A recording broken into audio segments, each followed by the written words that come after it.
Hello students, स्वागत है आप सभी का आपके अपने चैनल स्टडी नॉलेज पॉइंट में। Students, in this video we will prove Pythagoras theorem. सबसे पहले हम ये समझेंगे कि पाइथागोरस थ्योरम जो है वो क्या है। ठीक है, तो स्टूडेंट्स एक राइट ट्रायंगल हम लेंगे, एक राइट ट्रायंगल जिसमें एक एंगल 90 डिग्री का होगा। तो मैं एक छोटा सा ट्रायंगल अलग बना लेता हूँ। ठीक है, और मैंने यहाँ पे इस तरीके से एक राइट ट्रायंगल बनाया जिसमें Q जो है वो 90 डिग्री एंगल है यहाँ पे। ठीक है, तो इस केस में जो पाइथागोरस थ्योरम है वो ये होती है कि 90 डिग्री के जो अपोजिट की साइड है उसके सामने वाली जो साइड है जिसे हम हाइपोटेनस बोलते हैं, और ये जो है परपेंडिकुलर, और ये वाली साइड जो है जिसे हम बेस बोलते हैं। तो इस कंडीशन में पाइथागोरस थ्योरम जो है वो ये है कि hypotenuse square is equal perpendicular square plus base square, means square of hypotenuse is equal to sum of square of other two sides. Okay, यहाँ पे हाइपोटेनस जो है इसका स्क्वायर इक्वल होता है अदर टू साइड्स के स्क्वायर के सम के इक्वल। ठीक है ना, यहाँ पे ये वाली जो साइड है उसका स्क्वायर इज इक्वल ये साइड और ये साइड दोनों साइड के स्क्वायर के सम के इक्वल होता है। ये पाइथागोरस थ्योरम है जो कि हमें इसमें प्रूफ करनी है इस वीडियो में। ठीक है, तो हमने यहाँ पे एक ट्रायंगल लिया ABC। ठीक है, ABC इन विच हमने angle A is equal 90 degree लिया है। ठीक है ना, जहाँ पे 90 डिग्री एंगल है वहां पे पॉइंट A है और ये आपका B है। ठीक है, तो यहाँ पे मुझे प्रूफ करना है, to prove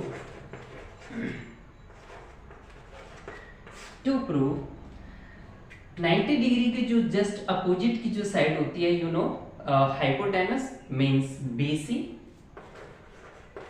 square is equal square यहाँ पे बाकी की जो दो साइड्स हैं उनके स्क्वायर के सम के इक्वल होता है। यहाँ पे मतलब AB स्क्वायर और यहाँ पे AC स्क्वायर। ठीक है ना, AC स्क्वायर। ठीक है, क्या प्रूफ करना है एक बार फिर से देख लेते हैं।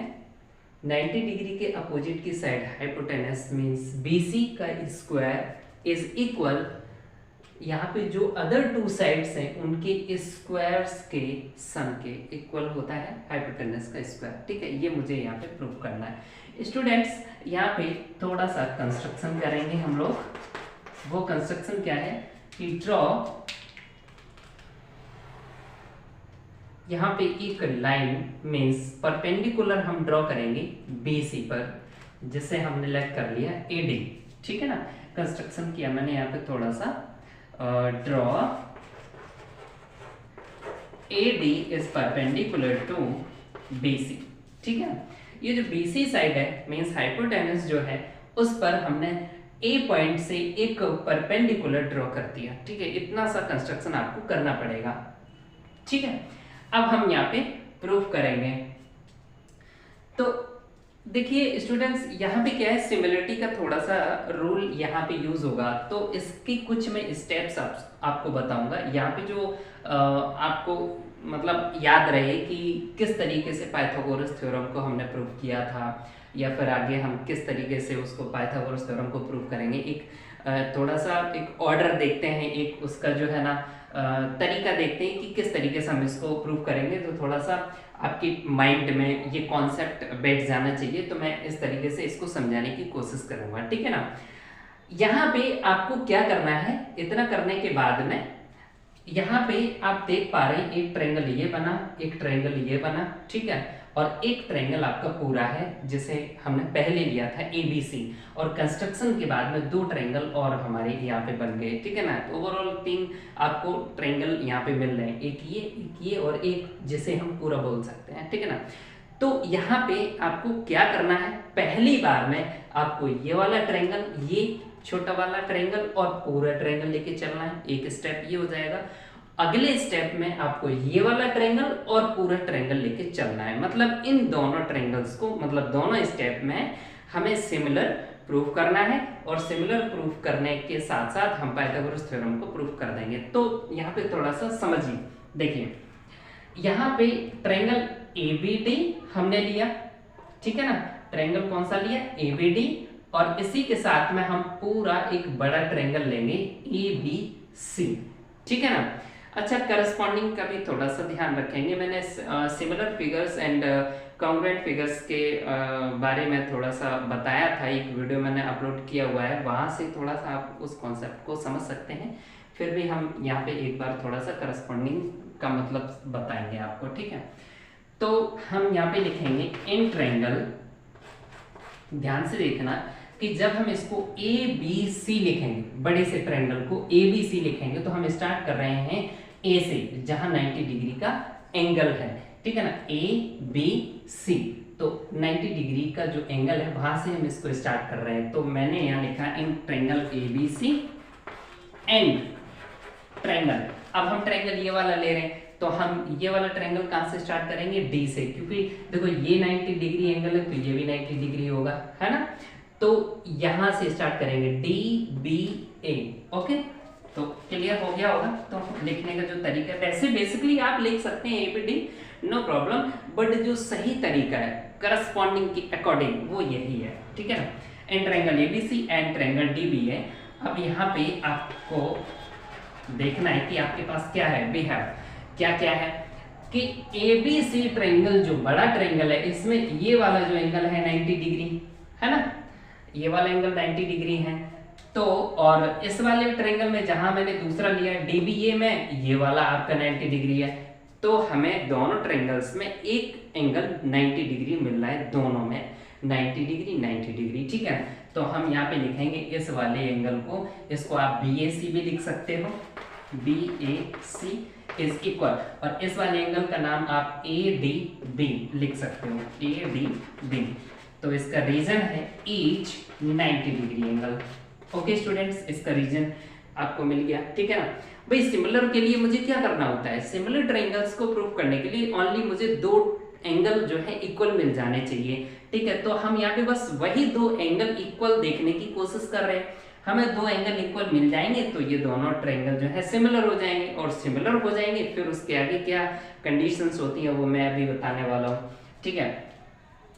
तो यहाँ पे बड़े ट्रायंगल में ये वाला एंगल और इस छोटे ट्रायंगल में ये एंगल हमें मिल गया 90 डिग्री। इसके बाद में एक एंगल जो है बड़े ट्रायंगल में ABC में ये वाला, ठीक है ना, और DBA में भी ये आ रहा है, दोनों में आ रहा है एंगल भी, तो ये वाला आप लिख सकते हो कॉमन, ठीक है। ये एंगल कैसा है, कॉमन, जो दोनों के लिए काम कर रहा है, बड़े ट्रायंगल में भी आ रहा है और इस छोटे ट्रायंगल में भी आ रहा है, तो दोनों के लिए एंगल भी आपका काम कर रहा है। तो ये मैंने इसका रीजन लिख दिया कॉमन।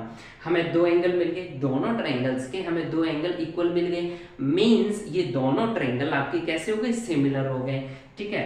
तो अब हम यहाँ लिखेंगे triangle ABC is similar to triangle DBA, ठीक है ना।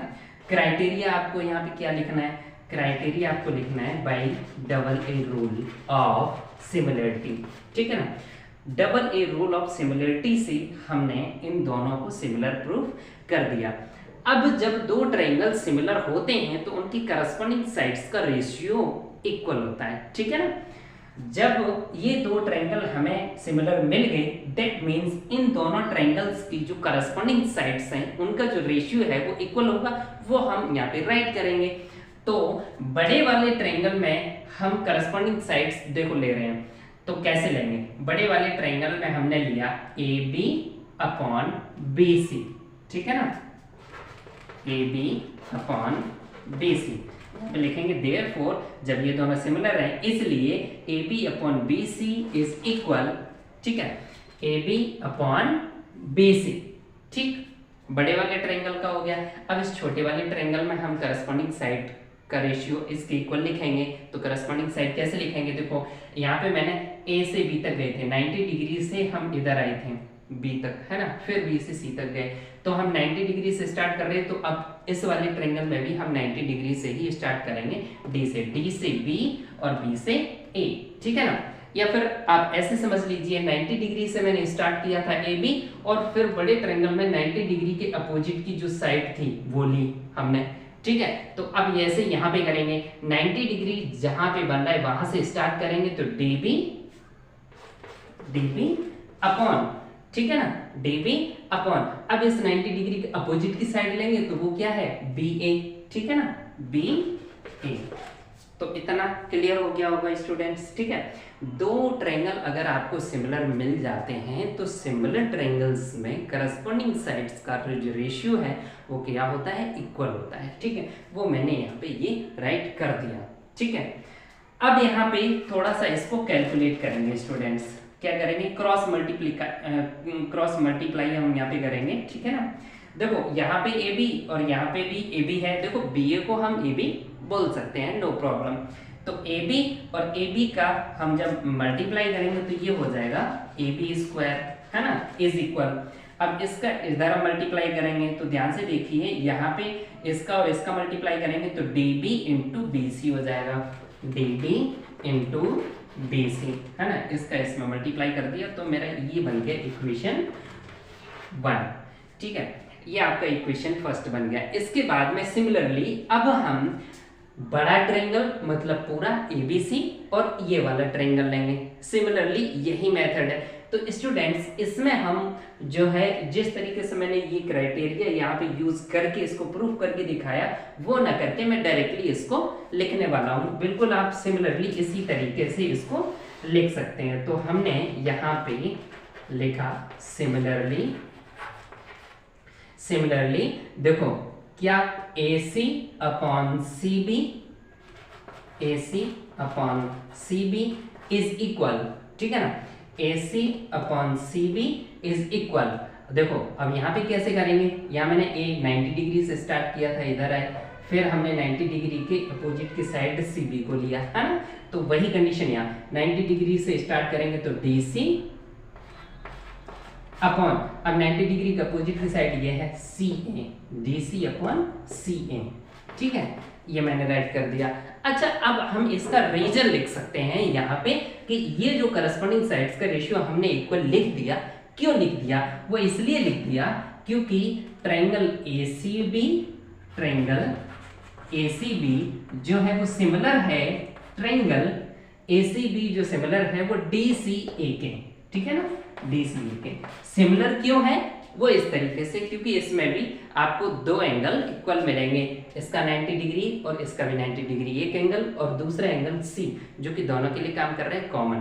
तो यहाँ से भी डबल A सिमिलरिटी का रूल हम यहाँ पे देख के और इसको सिमिलर लिख सकते हैं, ओके, नो प्रॉब्लम।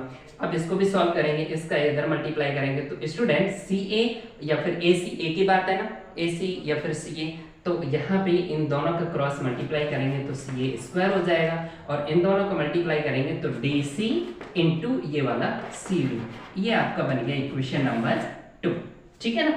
तो इस तरीके से मुझे दो इक्वेशन मिली दो केसेस में। एक बार मैंने बड़े ट्रायंगल को इसके साथ सिमिलर प्रूफ किया था, दूसरी कंडीशन में बड़े ट्रायंगल को इस वाले ट्रायंगल के साथ सिमिलर मैंने लिखा और वहां से मैंने करस्पॉन्डिंग साइड्स का जो रेशियो है इक्वल होता है वो कंडीशन यूज करके मैंने इक्वेशन 2 फाइंड कर ली। अब स्टूडेंट्स मुझे क्या करना है, यहाँ पे थोड़ा सा आपको देखना पड़ेगा, पाइथागोरस जो थ्योरम थी जो प्रूफ करनी थी वो क्या थी, AB square plus AC square. तो मुझे यहाँ पे AB स्क्वायर मिला, यहाँ पे AC स्क्वायर मिला, दैट मीन्स CA या फिर AC, एक ही बात है, ठीक है ना। तो इन दोनों के स्क्वायर्स का सम अब हम निकालेंगे तो मेरा क्या मिलना चाहिए, BC स्क्वायर मिलना चाहिए। तो अब हम क्या करते हैं, इन दोनों इक्वेशंस को ऐड कर देंगे, ठीक है ना। तो इन दोनों इक्वेशंस को ऐड करने के लिए अब स्टूडेंट्स यहाँ पे आप लिखेंगे by adding equation 1 and 2 we get. तो मैं डायरेक्टली यहाँ पे इक्वेशन 1 प्लस इक्वेशन 2 दोनों को ऐड कर देता हूँ। मैंने यहाँ पे लैंग्वेज नहीं लिखी, तो AB square plus CA square, AB square plus CA square means हमने LHS को LHS के साथ में ऐड कर दिया, RHS को RHS के साथ में ऐड कर देता हूँ। यहाँ पे DB इंटू BC प्लस ये DC इंटू CB, ठीक है, इस तरीके से। स्टूडेंट्स अब क्या करेंगे हम, अब इसको थोड़ा सा सॉल्व करेंगे स्टूडेंट्स, और यहाँ पे मैं इसको राइट करूंगा, इसको मैं रब करने वाला हूँ। Before pause the video and note it down, AB square plus CA square is equal, student ध्यान से देखिए, DB into BC plus DC into CB, इन दोनों में आपको कुछ कॉमन मिल रहा है, क्या मिल रहा है, थोड़ा देखिए, यहाँ पे आपका BC है और यहाँ पे भी आपका BC है जो कि CB लिखा हुआ है, ठीक है ना। तो BC और CB एक ही बात हो गई, तो कहने का मतलब BC कॉमन हो गया, BC कॉमन। तो अब यहाँ पे आपका क्या बचेगा, DB बचा और यहाँ पे बचेगा DC, ठीक है ना, DB प्लस DC, ठीक है। अब यहाँ पे AB स्क्वायर प्लस CA, हालांकि मैंने यहाँ पे AC लिख रखा है, दैट मीन्स आप यहाँ पे AC में चेंज कर लीजिए इसको, नो प्रॉब्लम, BC। अब देखो DB प्लस DC क्या होगा, DB ये वाला पार्ट है और DC ये वाला पार्ट है, इन दोनों पार्ट्स को अगर हम ऐड कर देंगे तो ये पूरा बन जाएगा BC, ठीक है ना। तो यहाँ पे BC हो गया। तो अब देखिए यहाँ पे ध्यान से BC और BC, चलिए इसको लिख लेते हैं, AB square plus AC square is equal BC into BC means BC square, जो कि मुझे प्रूफ करना था। BC square is equal AB square plus AC square, तो यहाँ पे आ गया BC square is equal AB square plus AC square, जो कि यही रिजल्ट है, यही पाइथागोरस थ्योरम है स्टूडेंट्स, और ये आपकी पाइथागोरस थ्योरम प्रूफ हो गई।